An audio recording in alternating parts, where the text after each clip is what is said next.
Hi, I'm Cynthia for Avis Cafe, and I have Yvette with me today. Hi there. Hi, Yvette. Hi. We love having Yvette with us. She's the VP of Customer Service, and she always comes with some interesting questions from you. So what is your question today? Well, the last time we were together, we did some simple stringing. Right. And so now we're just wondering what's next. Next is to play with wire. Oh, okay. That sounds a big leap, but okay. It's not that complicated. And the best way to do it, is to start with earrings. Okay. Earrings are very simple to make, and what is great, they're really fast to make. So you need an outfit, and you go to a party, you need something very quickly. Make a pair of earrings in 10 minutes, it's done, and you can make so many. And we have two great starter sets to do that. So we have first a tool starter set. You have all the tools that you need for playing with wire, but you still have a jewelry wire and a cream tool.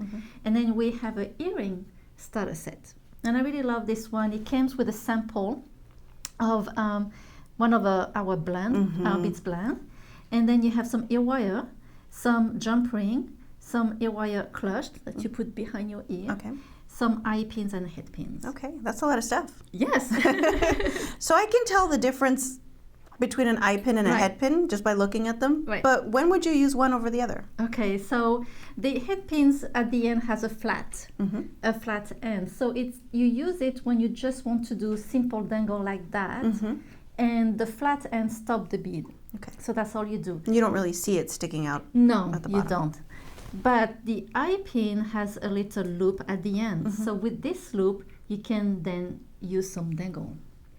So you do your beads and then you attach a dangle to the loop. And now we do have some jump ring. And the reason that we have some jump ring is sometimes when you put a charm on your wire, the charm won't stay straight, right? It will turn. To the side. So you want to add a jump ring, and then your charm will be straight like you want. Okay, great. Okay. So do you want me to show you how to do earring? Okay. So it's really easy, and we have here an amazing little tool that is great for doing loop because you need to make some loops. We have some great handy tip and video in the Learning Center if you want to make your own loop with some basic tool. But if you want something very easy and quick, we have the one-step looper, and it comes in 3 different sizes, and the size means the size of the loop, and I choose the smallest one here. Okay. I love that tool.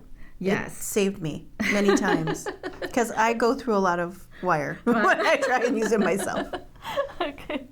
So let's start. I'm going to start with the eye pin, and something that I want to show you. You really want to make sure that your loop is always secure and always closed. Okay. If you look at the eye pin here, I have a teeny space. Okay. If you add something else, I guarantee you that will go through. That's it happened won't to me. last. So you need to close that, and the way to close it, so you grab the end and you push and twist at the same time, like that. Now it's closed. Okay. Pretty easy. So now I'm going to add some bead. Let's do those. And I'm going to use the one-step looper. So with the one-step looper, you just push your wire inside. Make sure that your your bead is really against the tool. Okay. And then you just squeeze. And I like to just push a little back to kind of make this nice ankle here. That's amazing. And again, that was fast. I love it. Again, this is open, so you want to close it. And you push on it and twist. I love with Like this that. tool how close you can get to the bead so that Yes. there's not a lot of space that's left on the wire. And then the only thing you have to do is to take an ear wire, open the loop here, add here, and then the same, I'm going to twist and push like that. I can see here that I didn't do a great job closing it. You see how open it is? I want to close that again. I don't like it. I'm very picky how I finish my jewelry, by the way. And then I have a loop here, so let's put a dangle. I'm going to choose this nice crystal here. I open my loop, I put the dangle and put it back, and that's it.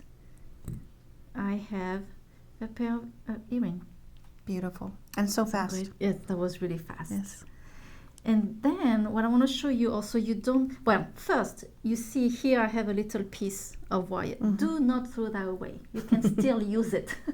I can still put a bead in here, make a loop. I can show you very quickly. So everyone has their way to make their loop.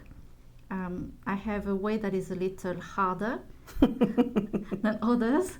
But like I say, you can always look on Handy Tip and Learning Center, and you will find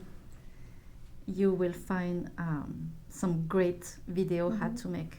I still remember you teaching me how to make a loop. Yes, Yep. really? Years and years ago. I remember you teaching me how to make a loop and then a wrap loop. Oh, really? Yep. Oh, wow. That was a long time ago. That was a long time ago. We won't say how long ago. No, we won't was, talk but- about that. And there it is. So don't throw away your That's tennis cup perfect. of silver, because you can still use it. Wonderful. Thank you. And then if you want to make something like that, Mm-hmm. you know, sometimes you like to make a bracelet and it's all loop. You can use your eye pin, but you can use also some wire. And I have here a Artbeads designer wire, and it's a 22 gauge.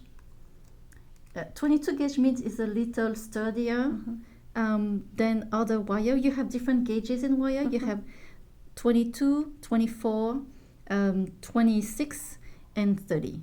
And sorry, I forgot 28.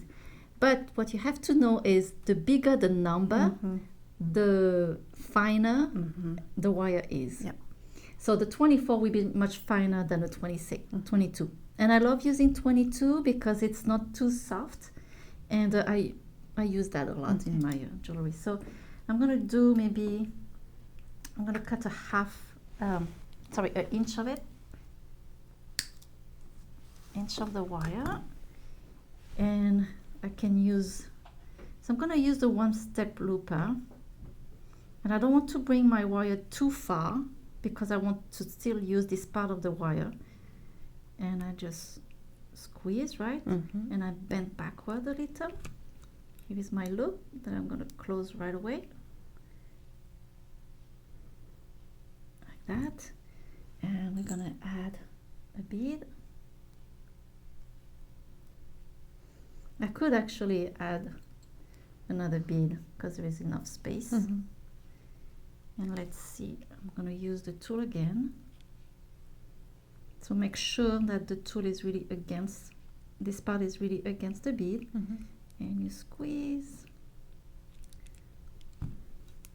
And voila, like we say in French. That's great for making a necklace, especially if you're having to make lots and lots and lots of loops. Yes, exactly. So putting them it's together. really easy. We love this tool. We use that quite a lot, actually. So that's the way how to make some very simple wire work. And by the way, I made all those pair of earrings. You have 4 pair of earrings, and I had enough crystals. So I finished with a necklace. Oh, sorry, a bracelet. I used some spacers also, but you have enough crystal to still make something else. Out of that small Yes, container. Oh, yes. that's so great. And then you have, I mean, if you don't want to make the bracelet, you make tons of pair of earrings, and you can give them away or wear them one different every day. We like that. Wonderful. Thank you, Cynthia. Oh, you're welcome. And thank you for coming Absolutely. and asking this great question again. Sure. And I hope you enjoyed this video, and thank you for joining us today at Artbeads Cafe. And make sure to subscribe to our newsletter to get our great ideas and promotion. And thank you again, Yvette. Absolutely. Merci beaucoup. Au revoir. À bientôt. Bye-bye.